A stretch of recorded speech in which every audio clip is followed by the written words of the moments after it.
আকাশে বাতাসে। আজকে যে আমার কত খুশি লাগছে। এই কেকটা আমি অনেক মজা করে খাবো। এই কেকটা বাড়িতে নিয়ে খুব মজা করে খাবো। অনেকদিন যাওয়ার পর মা রাজি হলো এই কেকটা দেওয়ার জন্য। আমার কেকটা পড়ে গেল। আমি এখন কি খাবো? কত কষ্ট করে মাকে বুঝিয়ে মায়ের কাছ থেকে কিছু টাকা নিয়েছিলাম এই কেকটা কেনার জন্য। এই শেকড়ের বাচ্চা শেকড়ের সাথে ধাক্কা খেয়ে আমার কেকটা নষ্ট হয়ে গেল। আমি এখন কেক কোথায় পাবো? আরে, আমার শেকড়ের সাথে ধাক্কা খেয়ে এই মেয়েটা অনেক ব্যথা পেয়েছে, কত কান্না করছে।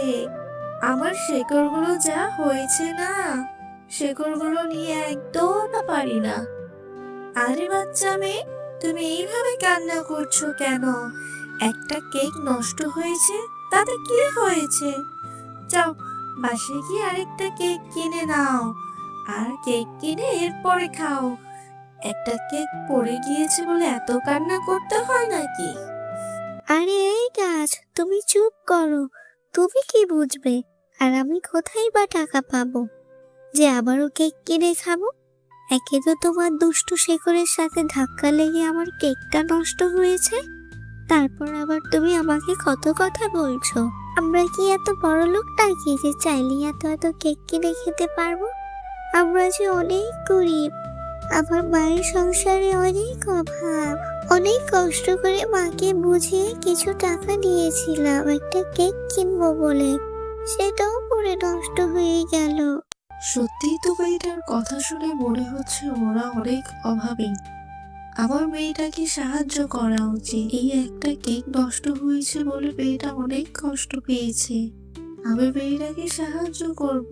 আরে এই বাচ্চা মেয়ে, তুমি আর কেঁদো না, আর কষ্ট পেও না। আমি তোমাকে সাহায্য করব। তুমি আমার কাছে যে একটা লাল রঙের ফুল দেখতে পাচ্ছ, এই ফুলটি বাসায় নিয়ে যাও। এই ফুলটি বাসায় নিয়ে মাটিতে রোপণ করে দাও। দেখবে কাল সকালে ঠিক তোমার বাড়ির সামনে একটা কেকের গাছ হয়ে গিয়েছে। তখন তুমি যত খুশি কেক খেতে পারবে। আর মন খারাপ করো না মেয়ে। আরে গাছ, তুমি এটা আবার কি বলছো? গাছ থেকে আবার কখনো কেক হয় নাকি? আর তুমি যেহেতু বলছো, আমি ফুলটা নিয়ে যাই, রোপণ করে দেখি কি হয়। আর যদি সত্যি কেকের গাছ হয় তাহলে তো আমি অনেক কেক খেতে পারবো। একটা কেক খাওয়ার জন্য আমার মনটা যে খুব ছটফট করছে। এরপর গাছের কথা মতো টুম্পা সেই গাছ থেকে ফুলটি নিয়ে বাড়িতে চলে যায়। আরে আরে, তুই এটা কি করছিস? এই ঘরের উঠোনে আবার মাটি খুঁড়ছিস কেন? আর এই ফুলটা তুই কোথায় পেয়েছিস? এই কেমন ফুল রে বাবা? কি ঝাঁঝালো গন্ধ বের হচ্ছে। মা দাঁড়াও, আমি ফুলটা আগে মাটিতে রোপণ করে নেই। আর তোমাকে তো বলাই হয়নি, আজ যখন কেকটা নিয়ে আমি বাড়িতে ফিরছিলাম তখন একটা গাছের শেকড়ের সাথে ধাক্কা খেয়ে আমার কেকটা নষ্ট হয়ে যায়। তখন সেই গাছটা আমাকে এই ফুলটি দিল, বলল বাড়িতে রোপণ করতে। এই ফুল থেকে নাকি অনেক বড় কেকের গাছ হবে। আরে টুম্পা, তুই এটা কি বলছিস? নিশ্চয়ই তোর মাথা খারাপ হয়েছে। গাছ আবার কখনো কথা বলে নাকি? আর ওই গাছটা তোকে এই ফুলটা দিয়েছে, এই ফুল থেকে নাকি আবার কেকও হবে। যা তো, আমি জল আনতে যাচ্ছি, তুই ঘরে যা। আমি তোর জন্য খাবার রেডি করে রেখেছি, যা ঘরে গিয়ে খেতে বস।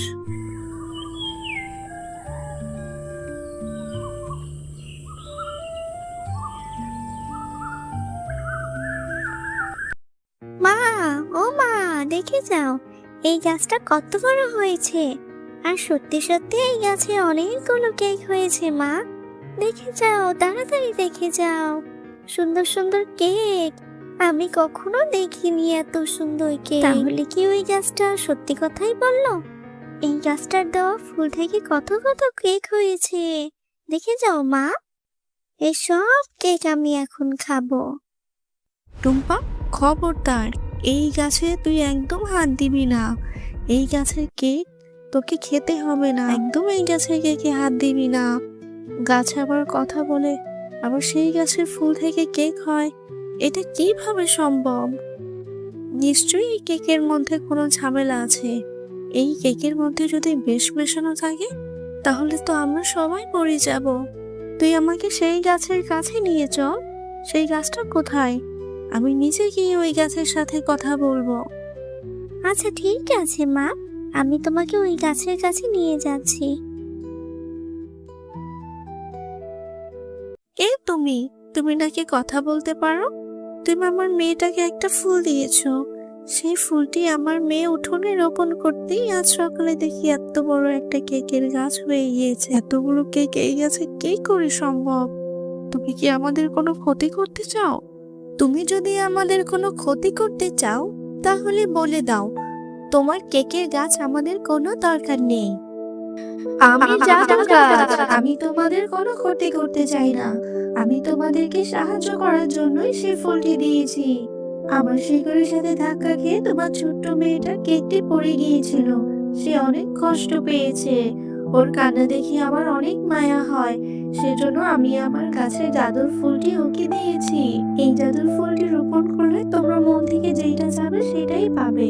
তোমার মেয়েটা খুবই ভালো, তোমরা অনেক অসহায়, সেজন্য আমি জাদুর ফুলটি দিয়েছি যাতে তোমাদের সাহায্য হয়। তোমরা সেই গাছের কেক খেতে পারবে আর বাজারেও বিক্রি করতে পারবে। সত্যি বলছো জাদুর গাছ? তাহলে তো খুব ভালো হয়।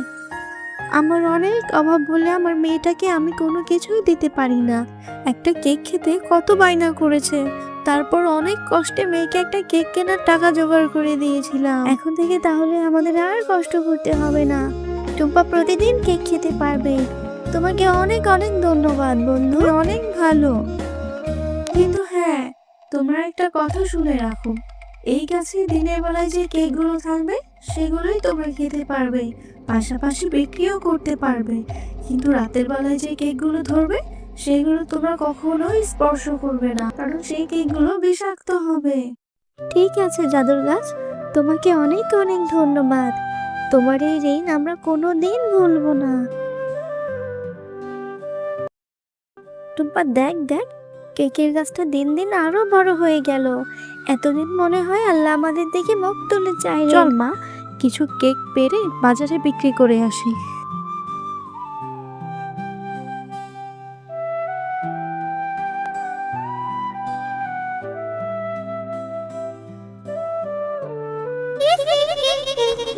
আমি অনেকদিন ধরে এই দিনটার সুযোগে ছিলাম। আমি জানতাম ওই গাছটা নিশ্চয়ই কাউকে না কাউকে সাহায্য করবে। আমি একসময় ওই গাছটার অনেক ক্ষতি করেছি, ওর ফুল ফল সব নষ্ট করেছি। আমি ওই গাছের ফুল ফল নষ্ট করেছি, সেজন্য সেই গাছটা আমাকে অনেক অপমান করেছিল, আমাকে শাস্তিও দিয়েছিল যে আমি সেই গাছের উপকার কাউকে পেতে দেব না। আমি ওই গাছের সব কেক খেয়ে ফেলবো। কারো ভালো দেখতে যে আমার গা জ্বলে যায়। আমি কারো ভালো দেখতে পারি না।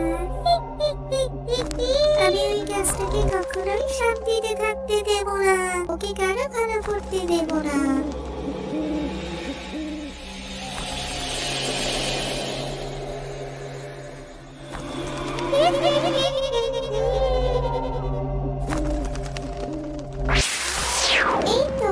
এই তো দেখছি সেই গাছ। এই গাছে কত কেক ধরে আছে। ওই জাদুকরি গাছটা এদেরকে জাদুর কেক দিয়ে সাহায্য করেছে। আমি ওকে কাউকে সাহায্য করতে দেব না। অপমানের প্রতিশোধ তো আমি আজকেই নেব। এখন এই গাছের সব কেক আমি খেয়ে ফেলবো। এমন করে প্রতিদিন রাতে এসে আমি সব কেক খেয়ে নেব। আমি কোনোভাবেই ওই গাছটাকে ওদের সাহায্য করতে দেব না। এরপর শাকচুন্নি সেই গাছের কেকগুলো খেতে শুরু করে। ও বাবা গো, ও মা গো, যে মরে গেলাম। আমার বুক দিয়ে যে রক্ত বের হচ্ছে, আমার ভিতরে যে অনেক জ্বালা পড়া হচ্ছে। কেউ বাঁচাও, বাঁচাও আমাকে। শাকচুন্নি, আমি জানতাম তুই একদিন এখানে অবশ্যই আসবি, আর সেজন্য রাতের কেকগুলোতে আমি বিষ মিশিয়ে কারো ক্ষতি করে কখনোই ভালো হওয়া যায় না। এটাই ছিল তোর প্রাপ্য শাস্তি।